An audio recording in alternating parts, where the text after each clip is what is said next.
Donc je souhaitais me présenter, Hervé Sébastia. Je suis expert en solutions thermiques collectives au sein du service marketing du groupe Atlantique.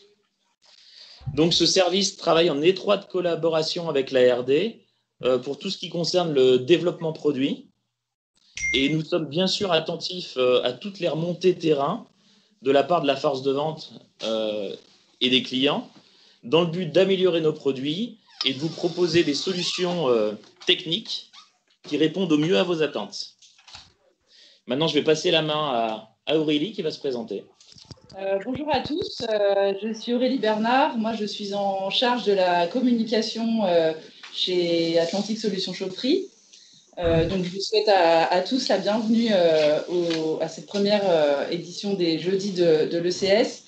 Et on tient à vous remercier très chaleureusement pour avoir répondu présent aujourd'hui et à être aussi nombreux à venir, car comme l'a dit Hervé en introduction, on a eu plus de 800 inscrits pour ce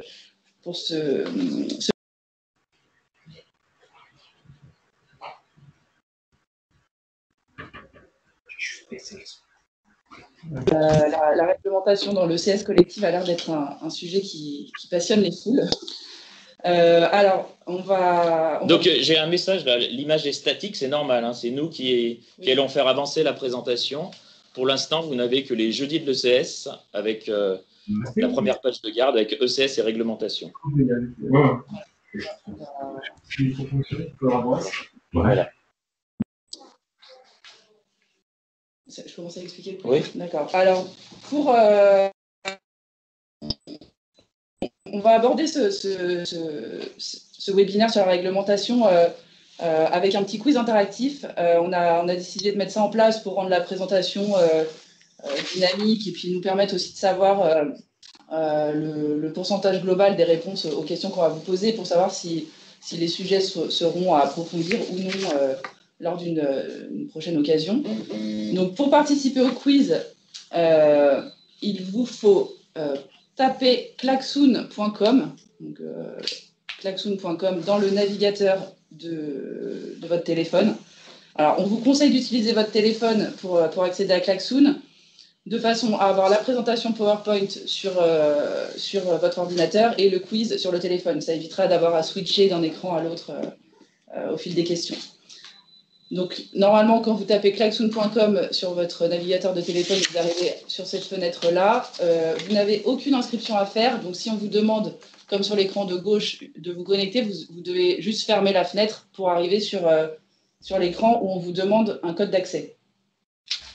Donc, ensuite, vous rentrez le code d'accès qui s'affiche sur l'écran. Donc, c'est VW599JS. Donc, je vais le laisser afficher à l'écran. Le code sera sur toutes les slides de la présentation. Donc, même pour ceux qui arriveront en cours de route, vous pourrez rejoindre le quiz. Voilà, normalement, si vous avez rentré ce code, vous mettez rejoindre et vous êtes prêt à participer au quiz. Donc, je précise que ce quiz est bien entendu facultatif. Hein. Si vous n'arrivez pas à vous connecter, c'est pas grave. Si vous n'avez pas envie de le faire, c'est pas grave. Ça ne vous empêchera pas de suivre la présentation. Si vous avez raté une question, pas de panique. Hein, le quiz continuera tout de même normalement sur votre téléphone. Et de la même façon, vous pouvez prendre le quiz en cours de route. Et pour finir, sachez qu'on ne verra pas les résultats individuels. On verra uniquement le pourcentage global des réponses. Donc, pas de pression. Si vous vous trompez, vous ne serez pas jugé.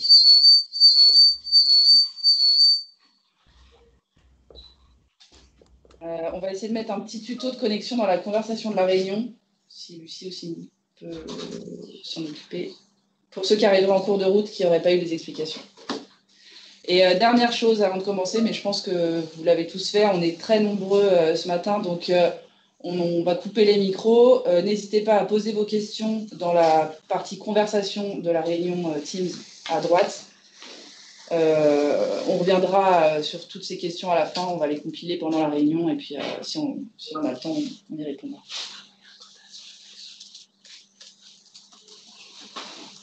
Voilà, alors pour vous montrer un peu comment ça va se dérouler, on vous a mis un exemple. Donc on va vous poser des questions qui s'afficheront à l'écran et à chaque fois vous aurez 4 propositions de réponses qui seront donc sur le quiz sur votre téléphone. Vous aurez à peu près 10 secondes par question et puis ensuite on mettra la réponse et Hervé expliquera bien entendu pourquoi c'est la bonne réponse. Voilà, donc on peut démarrer. Très bien, donc je reprends la main. Donc pour ce premier webinaire ECS, on a décidé d'aborder le volet réglementaire. C'est un sujet qui nous touche tous. Nous, en tant que fabricants de solutions destinées au chauffage et à l'eau chaude sanitaire des bâtiments collectifs, tous nos produits doivent être installés et exploités selon les règles de l'art et dans un environnement qui respecte les différents textes réglementaires que vous connaissez pour certains, tels que les décrets, les arrêtés, les circulaires ou le fameux DTU. Voilà. C'est pourquoi on a décidé d'aborder dans ce webinaire tout l'aspect réglementaire qui touche de près ou de loin à l'eau chaude sanitaire collective. Alors, on n'a pas la prétention de tout connaître. Il y a des spécialistes bien plus chevronnés que nous dans ce domaine. Mais il nous paraissait important tout de même, et ça paraissait assez pertinent, de vous rappeler quelques points essentiels qui reviennent très souvent dans notre quotidien. Donc, pour rendre ce sujet attrayant, on a décidé avec Corélie de vous le proposer sous forme de quiz. Ça va parce qu'effectivement, la réglementation, ça peut être assez rébarbatif. Donc, on a essayé d'égayer tout ça. Donc, on va commencer sur la partie définition réglementaire. Et on va fonctionner en duo avec Aurélie. Elle va poser les questions et moi, je me permettrai de vous donner et vous apporter les réponses. Alors, première question. Lequel de ces textes n'est pas obligatoire dans tous les cas? Un arrêté, un décret, une circulaire ou un DTU? Je peux te le faire suivre à distance, mais c'est pas obligatoire dans tous les cas. Arrêté, décret, circulaire, DTU. Mais bon. Donc, vous avez normalement, effectivement, sur Klaxoon et sur votre téléphone portable, les réponses. Alors juste, excusez-nous, on a effectivement des messages disant que Klaxoon est saturé, donc n'hésitez pas à jouer éventuellement dans la partie conversation de la réunion pour ceux qui n'auraient pas pu s'inscrire. Voilà. Pardon. Donc effectivement, la réponse à cette question, le texte obligatoire, c'est bien le DTU. Le texte, il n'est pas obligatoire, pardon, c'est bien le DTU. On a 44% de bonnes réponses. 44% de bonnes réponses, pour ceux qui ont pu participer. Donc, les textes obligatoires, ce sont plus particulièrement les décrets et les arrêtés. Les circulaires, ce ne sont que des textes informatifs pour savoir comment appliquer justement un décret ou un arrêté. Au sujet des DTU, c'est applicable au marché de travaux de bâtiments en France. Et c'est un cahier des charges qui définit. Donc, au niveau de ces DTU, on les retrouve dans deux types de marchés, les marchés privés et les marchés publics. Donc, dans les marchés privés, le DTU, c'est un accord passé entre le maître d'ouvrage et l'entrepreneur. Et ça n'engage que les signataires. Donc, lorsqu'ils sont insérés comme pièce de marché, ça a un caractère d'obligation contractuelle. Alors que dans un marché public de travaux, depuis le décret de 84, eh bien, c'est rendu obligatoire. Alors, on va maintenant passer à la thématique du risque de légionellose avec la deuxième question. La bactérie meurt en 1 minute à partir de 55 degrés, 60 degrés, 65 degrés ou 70 degrés.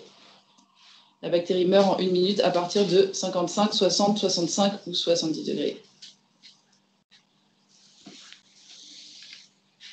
Donc la réponse est 70 degrés. Donc on retrouve ça, la source c'est l'Agence régionale de la santé qui permet et qui nous fait voir que la destruction des bactéries, effectivement, ça commence dès 60 degrés, mais il faut un temps de 30 minutes pour les éliminer, alors qu'à une température plus élevée, de l'ordre de 70 degrés, il faut moins d'1 minute. Par contre, il faut être très vigilant, puisqu'à ce niveau de température, paradoxalement, on risque des brûlures profondes chez l'homme, en l'occurrence du 3e degré, et vous le voyez entre 7 et 1 seconde.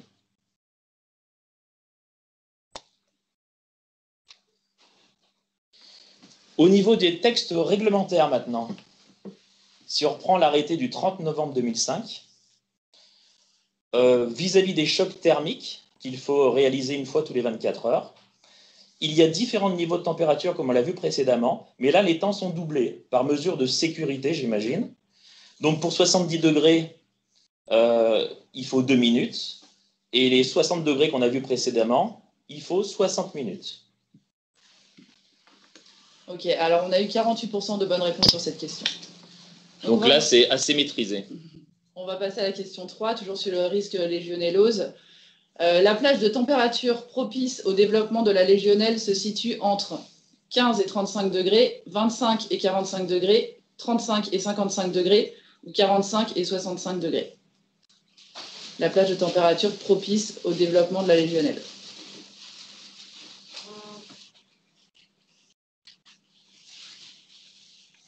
Ouais, la bonne réponse était entre 25 et 45 degrés.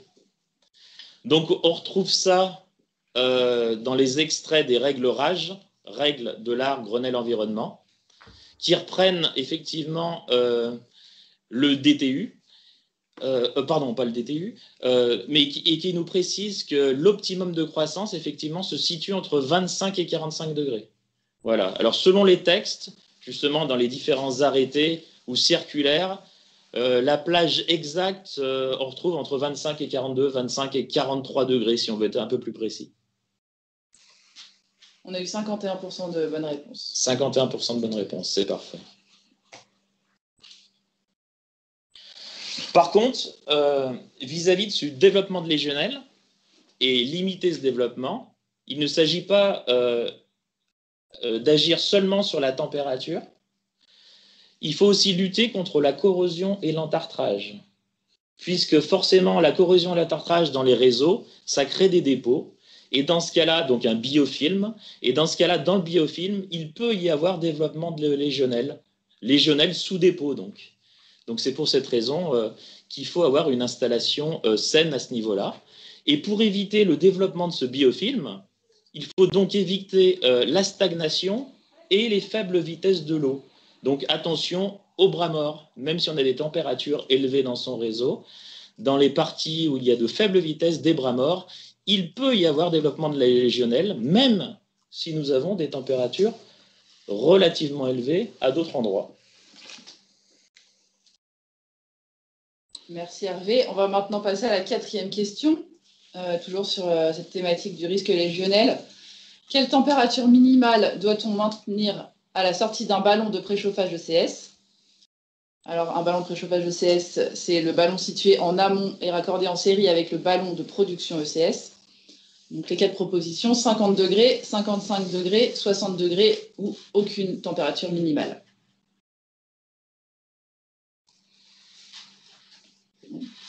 Oui, on peut y aller. Donc, la bonne réponse est aucune. Et heureusement pour un ballon de préchauffage. On va le voir, on retrouve la réponse dans le fameux arrêté du 30 novembre 2005, qui concerne effectivement tous les ballons de stockage, mais supérieurs ou égal à 400 litres.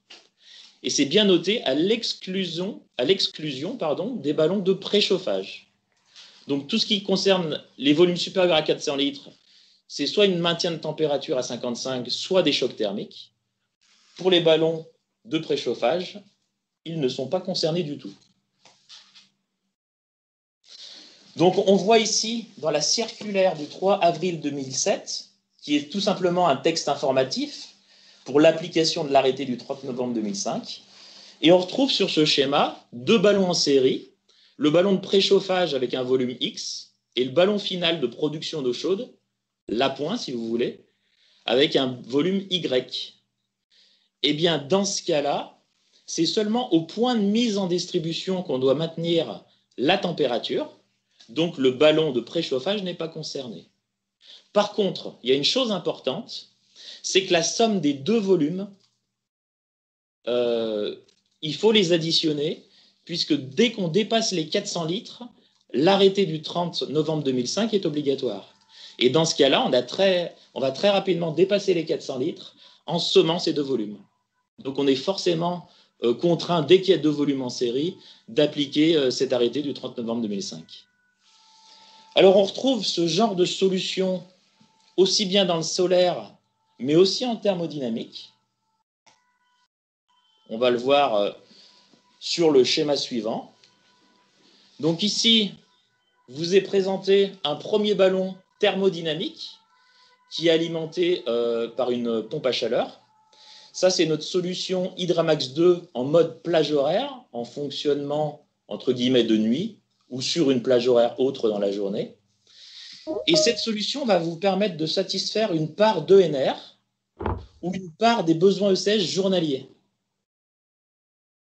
Donc, l'eau froide, on le voit très bien sur le schéma, va rentrer dans le ballon thermo, ensuite va pousser le front de l'eau préchauffée dans ce ballon thermo dans le ballon d'appoint, qui va venir compléter si nécessaire pour sortir au niveau de l'eau chaude sanitaire.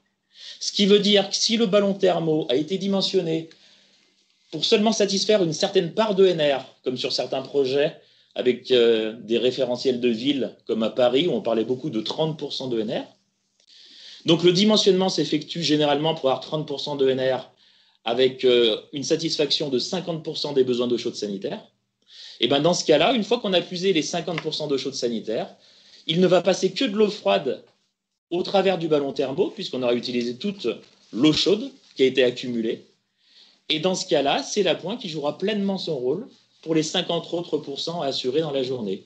Donc effectivement, à la sortie d'un ballon de préchauffage, eh bien, lorsqu'on a puisé la totalité à l'intérieur de ce ballon, eh bien, il peut sortir de l'eau froide. Donc on a eu donc une fluctuation de température de 10 degrés jusqu'à la température de consigne affichée sur ce ballon de préchauffage.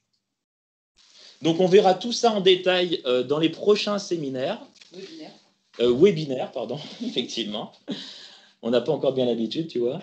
Et surtout dans le webinaire numéro 4, c'est-à-dire dans un mois et demi, où on parlera plus particulièrement des solutions thermodynamiques. Alors, on a eu 21% de bonnes réponses sur cette question seulement. D'accord. C'est bien de passer du temps sur la clarification. Alors, il fallait bien faire attention à la détermination. C'est un ballon de préchauffage, effectivement, et pas de production de chaude sanitaire. Alors, on va maintenant passer à la réglementation ECS dans les bâtiments d'habitation. Avec la question numéro 5. L'arrêté du 30 novembre 2005 fixe la limite de température au point de puisage destiné à la toilette à 35 degrés, 45 degrés, 50 degrés ou 60 degrés. La limite de température au point de puisage destiné à la toilette dans les bâtiments d'habitation.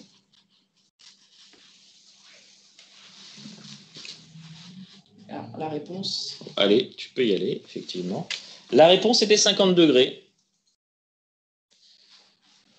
Donc, on retrouve toujours cette information dans l'arrêté du 30 novembre 2005. Vous voyez, il est assez court cet arrêté, mais il y a beaucoup de choses importantes.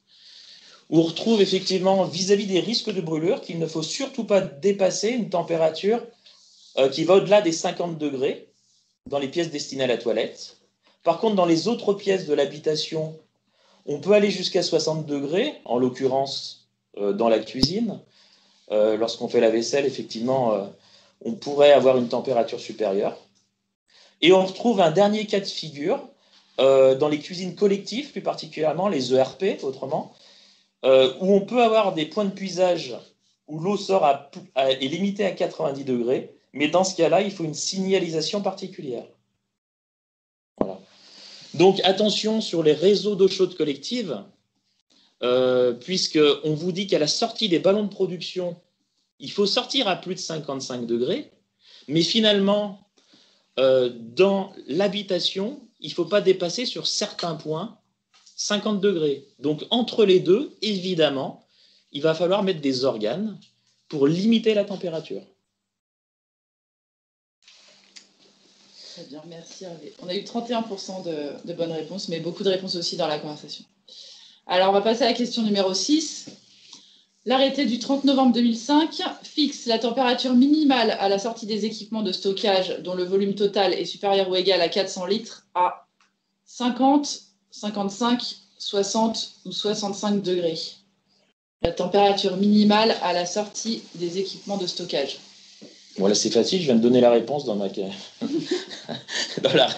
la question précédente.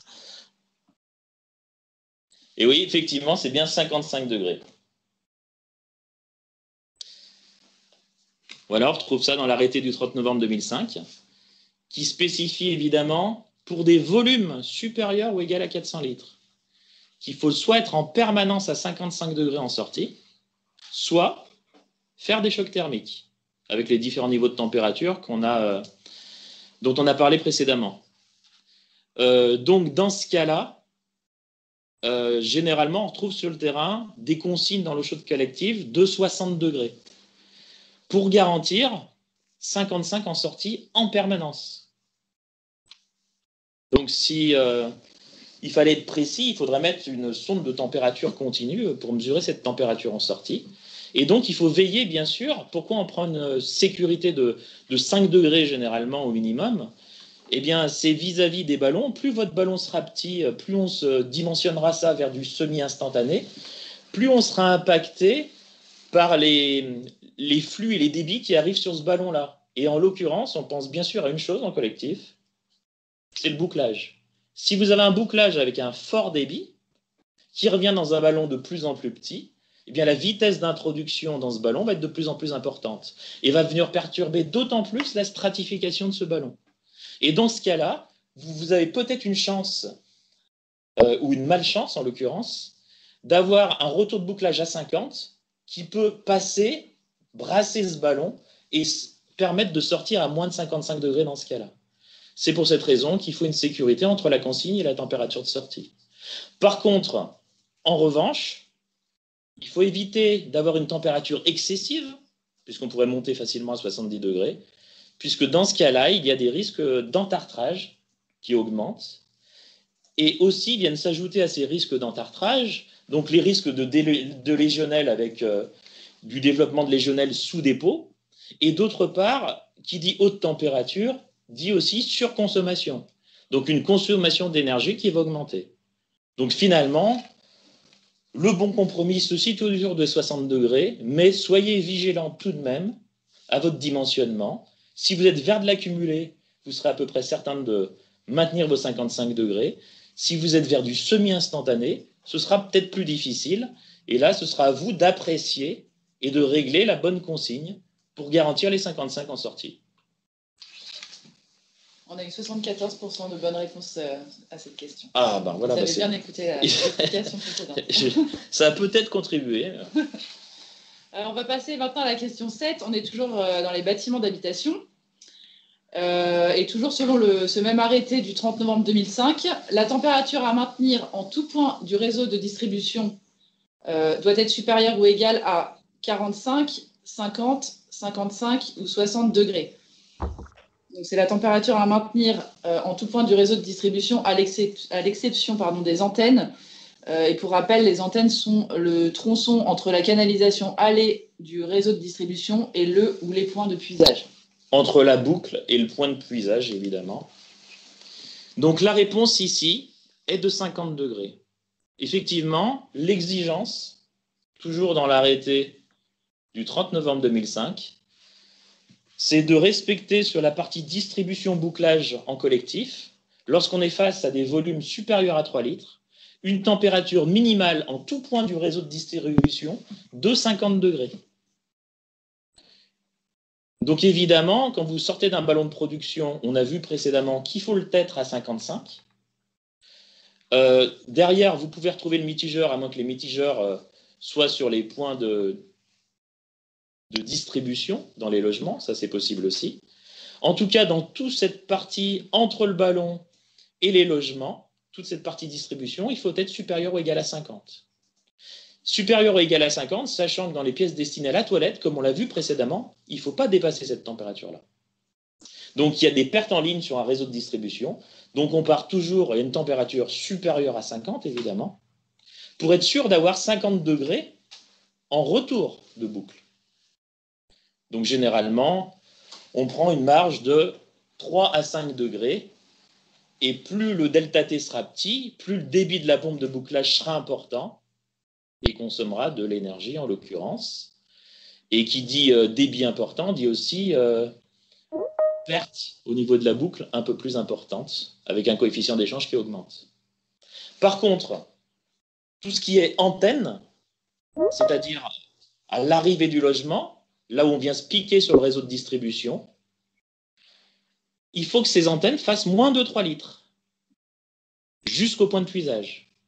Attention, si elles font plus de 3 litres, c'est ce qui est spécifié dans le DTU, finalement, ça va se traduire par un traçage ou un bouclage.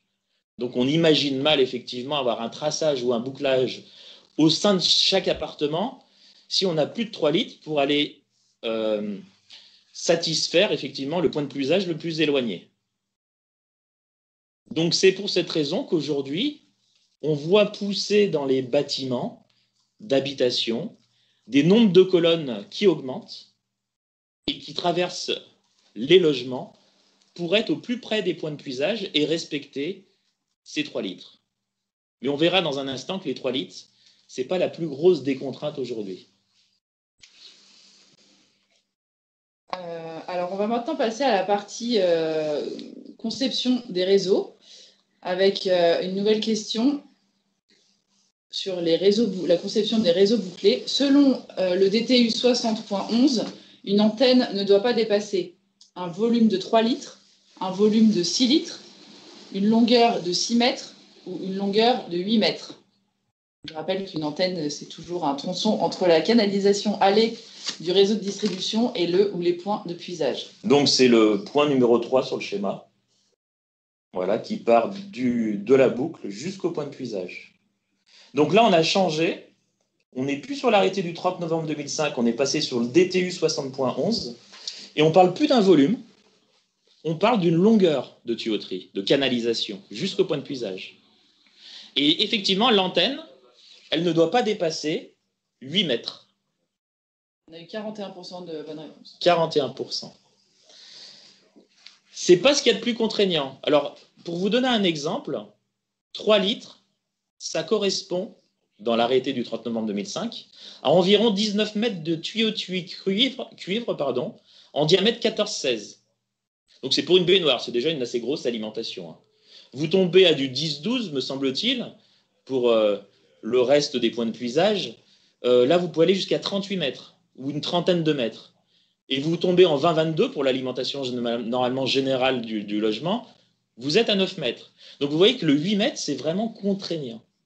Mais il y a encore plus contraignant. Si vous voulez être labellisé et qu'effectivement vous êtes avec Cercal NF Habitat, là, la longueur maximale à respecter ne sera pas de 8 mètres, mais de 6 mètres. Ce qui veut dire qu'effectivement, le bouclage, il faut qu'il soit au plus près de vos points de puisage. Alors, ces 6 mètres, ça correspond à quoi exactement ? Eh bien, les 6 mètres, on a retrouvé ça dans le document d'aide à la conception des installations d'eau sanitaire du CSTB qui date de mars 2014 et qui dit qu'une antenne s'entend en linéaire réel de canalisation. Ça veut dire quoi, ceci ? Ce qu'on a compris, nous, en l'occurrence, c'est qu'il ne s'agit pas de faire un rayon de 8 mètres ou de 6 mètres vis-à-vis de son point de distribution, parce que si vous avez des parties verticales, des montées et des descentes, ça vient réduire d'autant la distance de 8 mètres et de 6 mètres. Donc si vous montez de 2 mètres et de 4 mètres, le 8 mètres se réduit à 4 mètres de longueur. Donc là, ça peut être vraiment contraignant. Et effectivement, quand on parle de 6 mètres, c'est encore pire vis-à-vis de Cercal NF Habitat. Donc on comprend pourquoi maintenant on voit pousser des colonnes montantes au sein même des logements et au plus près des points de distribution.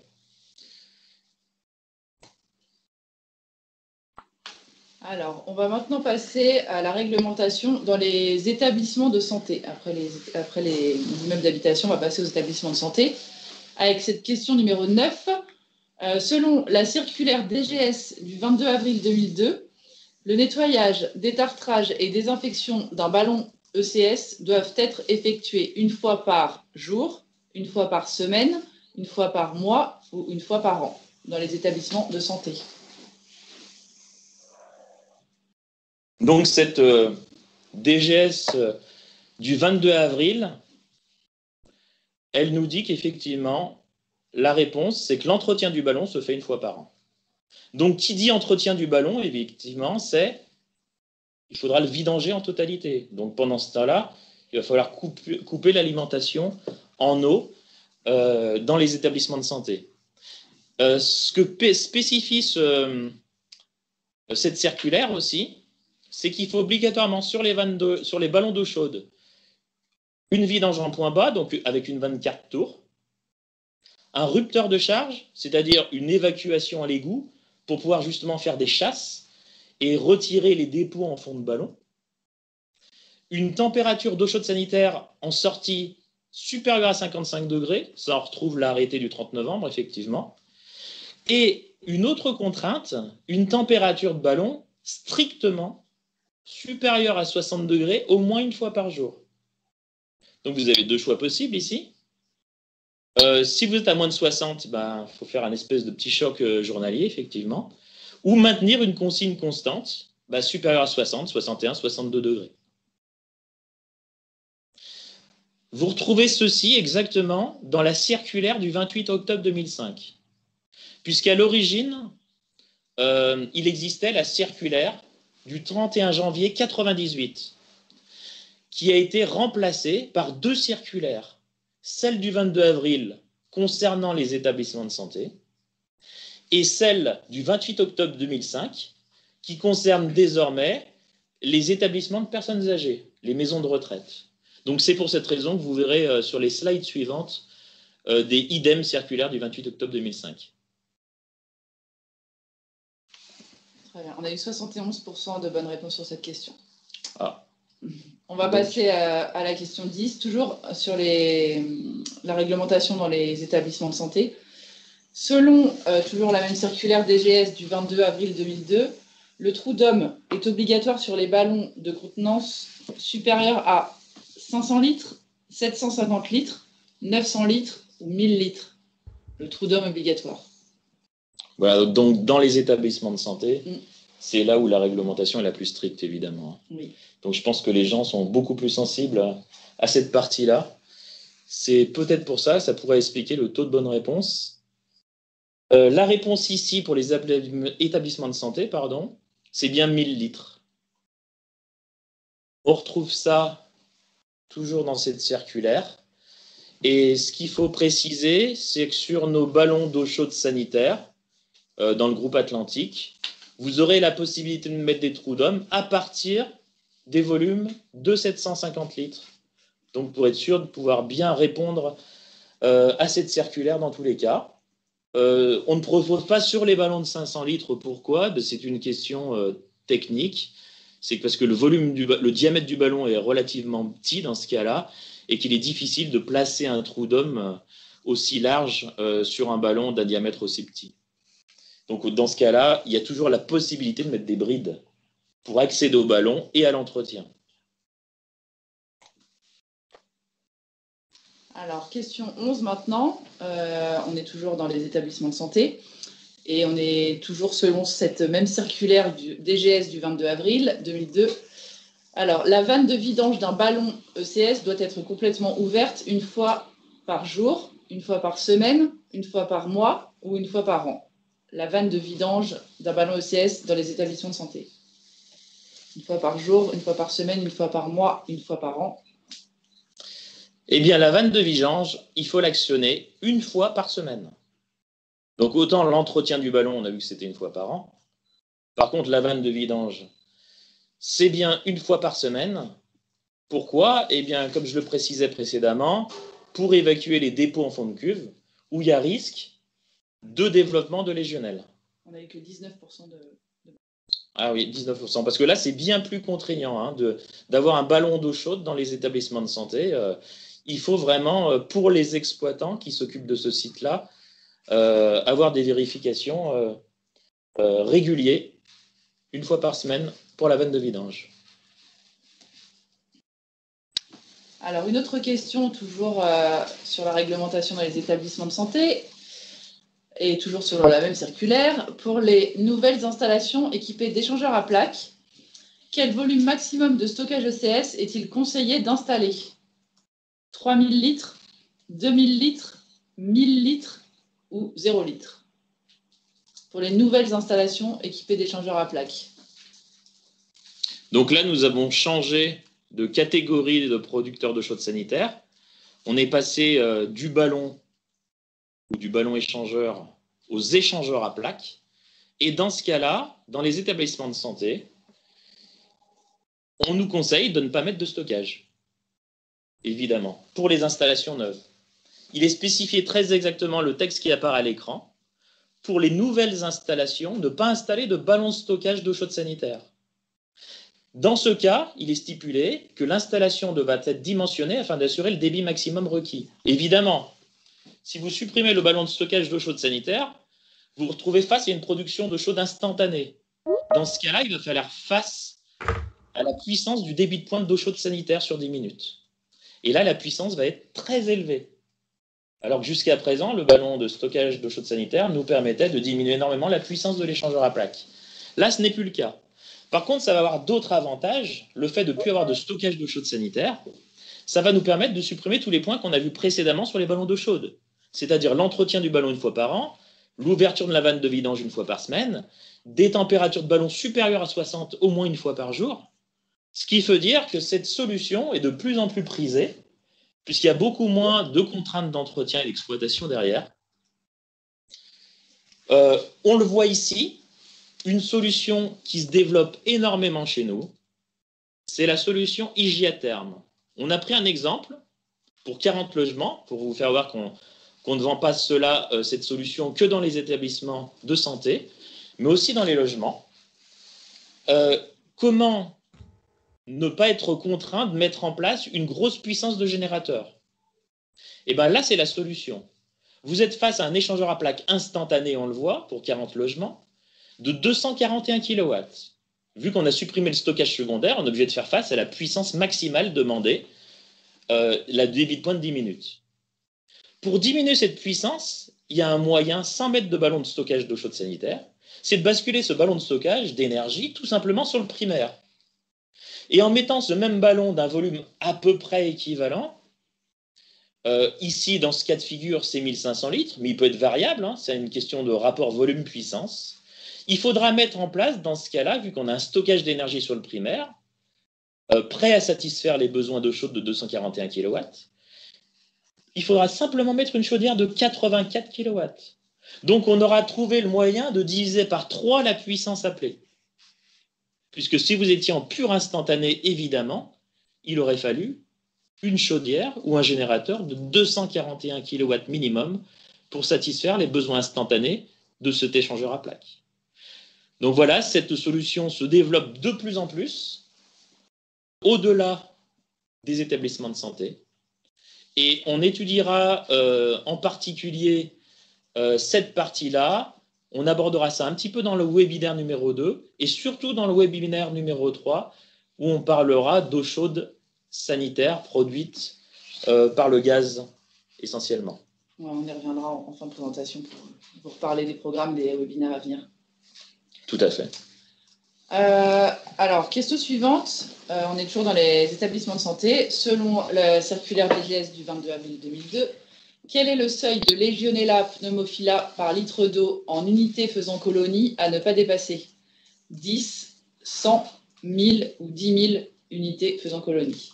Le seuil de Legionella pneumophila par litre d'eau à ne pas dépasser. Tu t'es entraîné la pneumophila? Non. Hein? Moi, j'ai du mal à le dire. Donc, quel est le seuil à ne pas dépasser? Le seuil à ne pas dépasser est de 1000 UFC, unités faisant colonie. On retrouve ça toujours dans cette circulaire du 22 avril, qui dit qu'effectivement, dès que ce seuil est dépassé, il faudra mettre en place des actions jusqu'à redescendre à un niveau inférieur. C'est une obligation. On a eu 54% de bonnes réponses. 54%. Question suivante. Alors, selon l'arrêté du 1er février 2010, la fréquence minimale de mesure de la température à la sortie d'une production ECS est journalière, hebdomadaire, mensuelle ou annuelle. La fréquence minimale de mesure de la température à la sortie d'une production ECS dans les établissements de santé. Donc, dans les établissements de santé, il faut mesurer cette température de sortie d'une façon journalière. Alors, on est passé maintenant sur l'arrêté du 1er février 2010, qui est plutôt relatif à la surveillance des légionelles dans les installations d'eau chaude sanitaire. Et l'annexe 1, qui concerne les établissements de santé, spécifie effectivement que c'est une fois par jour ou en continu. Ce qui veut dire qu'en général, sur ce genre d'installation, on devrait retrouver une sonde qui mesure en permanence la température de sortie. On a eu près de 80% de bonnes réponses. Ah, très bien. Donc c'est bien connu de tous. Maintenant, par contre, on va passer à l'annexe 2. On a voulu mettre ceci pour ouvrir davantage le sujet aux autres établissements, c'est-à-dire les établissements sociaux, médico-sociaux, pénitentiaires, les hôtels, résidences de tourisme, camping et les ERP, établissements recevant du public. Et là, ce n'est pas une fois par jour. Oui, par jour. C'est une fois par mois seulement. Donc effectivement, dans ces bâtiments, on est moins contraint. On n'est pas forcément obligé de mettre des sondes et de le vérifier aussi souvent. On pourrait le faire d'une façon manuelle, mais bon, j'y crois pas trop. Hein, c'est quand même plus pratique d'avoir une sonde à distance. Mais ça pourrait s'envisager éventuellement. Alors, selon ce même arrêté du 1er février 2010, la fréquence minimale de mesure de la température, cette fois-ci du retour de chaque boucle CS, est journalière, hebdomadaire, mensuelle ou annuelle. La température du retour de chaque boucle CS. Donc, la température de retour de boucle, on en entend souvent parler. Et c'est bien une mesure journalière qu'il faut effectuer.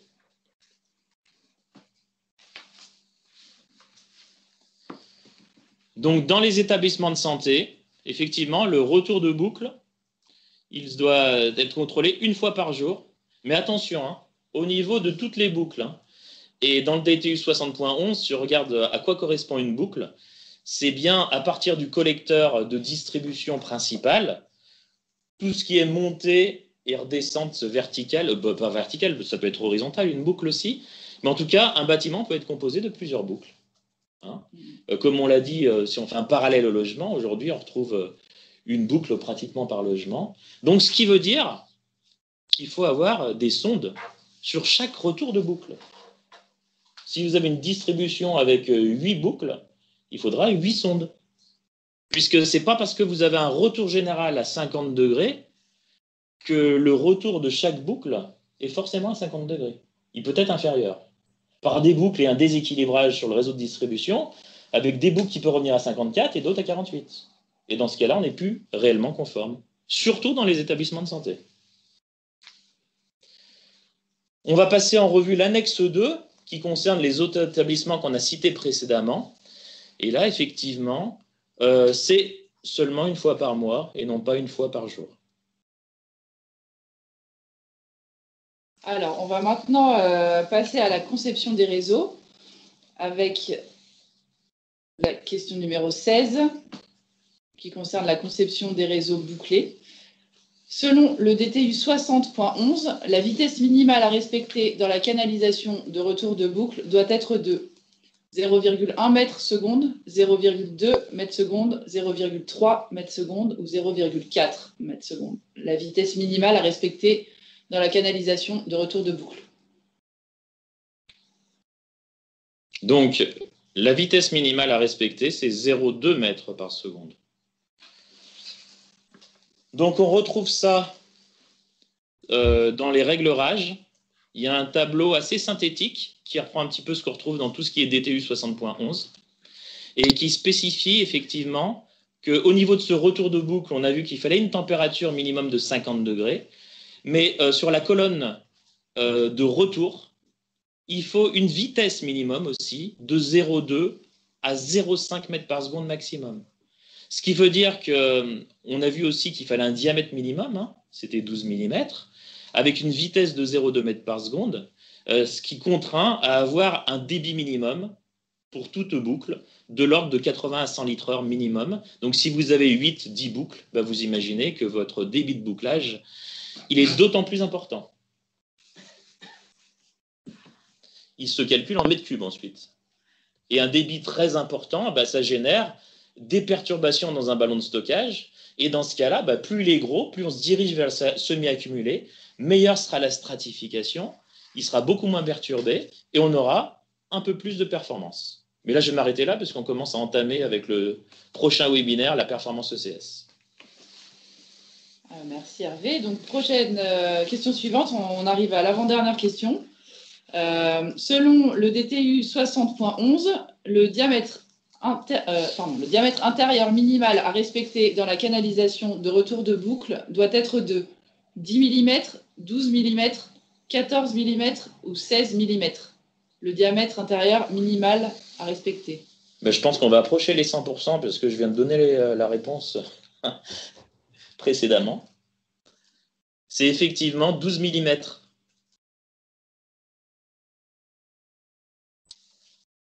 On a 82%. 82% de bonnes réponses, effectivement.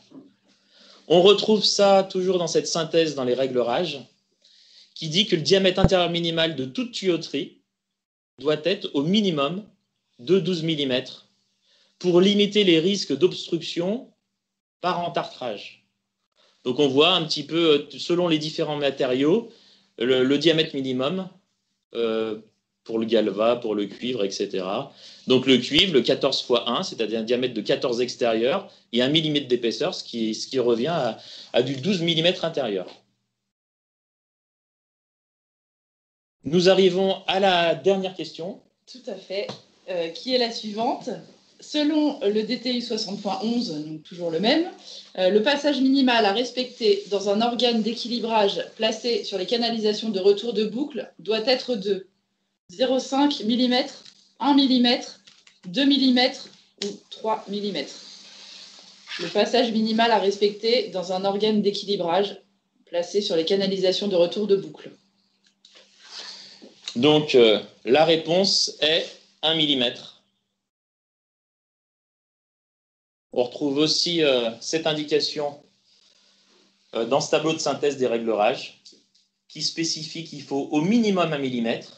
Et ceci, c'est pour éviter les imprécisions de réglage et surtout les risques de colmatage de ces fameuses vannes d'équilibrage qui se situent sur le retour de boucle de chacune des boucles avant de rejoindre le collecteur de retour principal jusqu'au ballon, le fameux retour de bouclage général. Voilà, nous en avons fini avec ce quiz. Exactement. Donc je ne sais pas si on a le taux de réponse. Ouais, 60% sur 60%. Cette dernière question. Voilà. Donc c'est très bon résultat, hein, d'une façon générale. C'est un sujet qui est assez bien perçu et assez bien connu. Alors, on va être un peu juste pour répondre à toutes les questions. J'ai vu qu'il y avait eu pas mal de questions durant la présentation sur la conversation Teams. Donc, ce qu'on va faire, c'est qu'on va collecter toutes ces questions. Et on tâchera d'y répondre d'ici le prochain rendez-vous sur un document que nous mettrons en consultation sur notre site Atlantique Solutions Chaufferie. Sur la page dédiée au webinaire. Donc, n'hésitez pas, si vous n'avez pas eu le temps de poser des questions, si vous avez d'autres questions qui vous viennent, à envoyer vos questions à l'adresse mail qui est affichée à l'écran. Je vais la mettre, si Lucie, tu pourrais la mettre dans la conversation Teams, si vous voulez faire un copier-coller. Donc, c'est Atlantique Solutions avec un S chaufferie, tout attaché, @groupe-atlantique.com.